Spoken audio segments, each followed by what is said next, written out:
علیکم ورحمۃ اللہ وبرکاتہ۔ امید ہے آپ سب خیریت سے ہوں گے۔ اللہ آپ کو سدا خوش رکھے۔ ایک مانگنے والا فقیر کو دینا ثواب ہے۔ اگر مانگنے والوں کو دینا ثواب ہے تو کتنا دینا چاہیے اور کس طرح دینا چاہیے؟ یا ہم جو بھی کچھ زکوٰۃ، صدقہ، فطر اگر ہم مانگنے والوں کو دیتے ہیں تو کیا دینے والا اس بات کی تحقیق کرے کہ جس کو ہم دے رہے ہیں وہ اس کا مستحق ہے کہ نہیں؟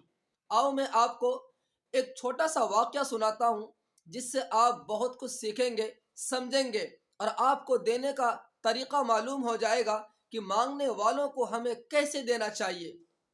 اللہ کے نبی صلی اللہ علیہ وسلم کے پاس ایک فقیر آیا، ایک مانگنے والا آیا۔ اس نے آواز لگائی کہ اللہ کے نام پہ مجھے کچھ دے دو۔ اللہ کے نبی صلی اللہ علیہ وسلم چاہتے تو جو بھی کچھ درہم یا دینار اٹھا کے فوراً دے دیتے اور وہ چلا جاتا، لیکن اللہ کے نبی صلی اللہ علیہ وسلم کی نظر اس کی زندگی پہ تھی، قیامت تک آنے والے انسانوں پہ تھی، امت کے اوپر تھی اور تمام مانگنے والوں پہ تھی۔ اللہ کے نبی صلی اللہ علیہ وسلم نے اس فقیر سے کہا، اس شخص سے کہا کہ تمہارے پاس کوئی چیز ہے؟ اس نے کہا یا رسول اللہ، میرے پاس کچھ بھی نہیں ہے، میں بے بس ہوں، غریب ہوں، لاچار ہوں، میں اس قابل ہوں کہ میں مانگ مانگ کے اپنی زندگی گزارتا ہوں۔ اللہ کے نبی نے پھر پوچھا یاد کرو تمہارے گھر کے اندر کوئی چیز موجود ہو؟ اس نے کہا یا رسول اللہ، میرے گھر کے اندر کوئی چیز موجود نہیں۔ اللہ کے نبی نے پھر پوچھا تیسری مرتبہ یاد کرو کوئی چیز کچھ تو ہوگی، کوئی سامان تو ہوگا۔ اس نے کہا ہاں، 5 پیالہ میرے گھر کے اندر موجود ہے جس میں میں کھانا کھاتا ہوں یا پانی لے کے پانی پیتا ہوں۔ اللہ کے نبی نے کہا اس فقیر سے، اس مانگنے والوں سے، جاؤ اس پیالہ کو لے کے آؤ۔ وہ فقیر اپنے گھر گیا، اس پیالے کے لے کے اللہ کے نبی صلی اللہ علیہ وسلم کے پاس دوبارہ آیا۔ اللہ کے نبی کے پاس چند صحابہ بیٹھے تھے۔ آپ نے اس پیالے کو ہاتھ میں لیا اور کہا کوئی ہے جو اس کو خریدے؟ اس پیالہ کا کوئی خریدار ہے؟ کسی صحابہ نے کہا یا رسول اللہ، ہم 5-6 دینار میں ان پیالہ کو خریدتے ہیں۔ کسی نے 8 کہا، کسی نے 9 کہا، کسی نے 10 کہا۔ اللہ کے نبی نے فرمایا اس پیالے کی قیمت جو تم بتا رہے ہو اس پیالے کے حساب سے وہ کم ہے، اور ہے جو کوئی ان سے زیادہ لگائے۔ ایک صحابہ کھڑے ہوئے، اس نے کہا یا رسول اللہ، میں 18 دینار دیتا ہوں۔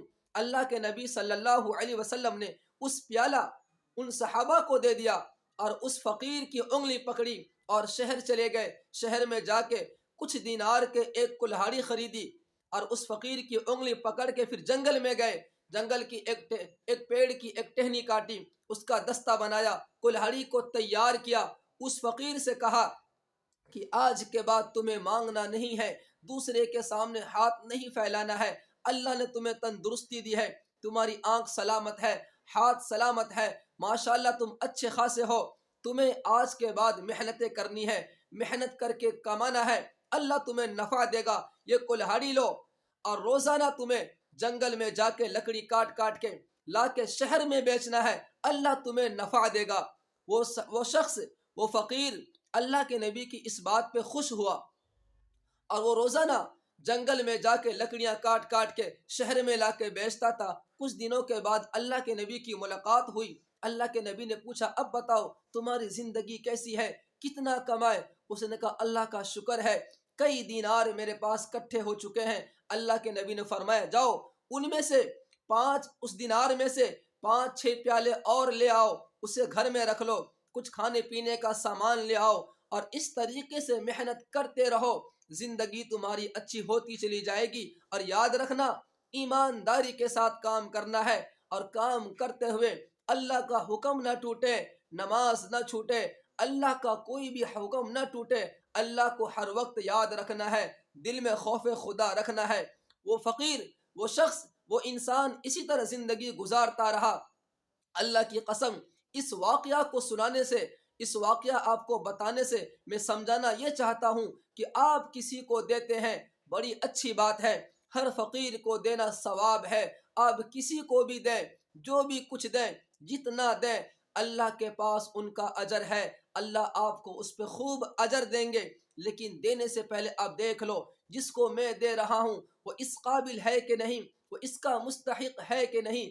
زکوٰۃ ہو، صدقہ فطر ہو، جو چیز چاہیں آپ دیں، لیکن تحقیق کر لیں کہ جس کو میں دے رہا ہوں وہ اس قابل ہے کہ نہیں، یا یوں ہی ڈھونگ بنا رکھا ہے۔ اللہ کی قسم، آج ہم لوگوں بغیر تحقیق کیے ہوئے فقیر کو دے دیتے ہیں۔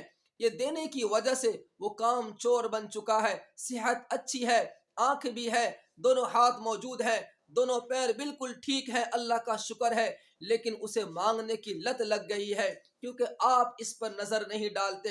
اگر آپ بھی اللہ کے نبی صلی اللہ علیہ وسلم والا طریقہ فقیر کے ساتھ اختیار کریں گے تو امید ہے بے شمار لوگ مانگنے سے بچ جائے گا، بے شمار لوگ محنت کر کے کمائے گا۔ لیکن فرق یہ ہے، ہم تحقیق نہیں کرتے، بس جو چاہیں دے دیتے ہیں۔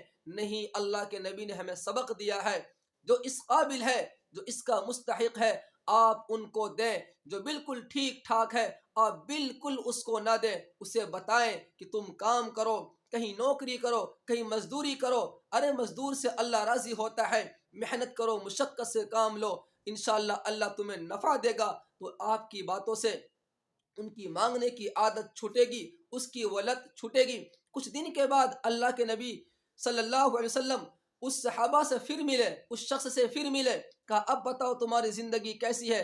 اس نے کہا شکر اللہ کا ہے، آج تو اللہ نے اتنا دے رکھا ہے کہ موج مستی کی زندگی آ رہی ہے، اور میں نہ جانے کتنوں کو دیتا ہوں، میں خود سخی بن رہا ہوں۔ آپ اندازہ لگائے، اگر اللہ کے نبی ان کو دے کے چھوڑ دیتے، ساری زندگی وہ مانگ مانگ کے کھاتا، کام چور بن جاتا، محنت مشقت کا کوئی کام نہ کرتا، کبھی سوچتا نہیں۔ لیکن اللہ کے نبی کی تھوڑی سی محنت، تھوڑا سا سبق، اس کی زندگی بدل دی۔ اگر آپ بھی اس طرح محنت کریں گے، آپ بھی اس طرح کسی کو سمجھائیں گے، تو انشاءاللہ آپ کی باتوں سے بہت سے انسانوں کی مانگنے کی عادت ختم ہو جائے گی۔ مجھے امید ہے اس واقعہ کو سن کر آپ بہت کچھ سیکھیں گے، سمجھیں گے۔ اللہ حافظ۔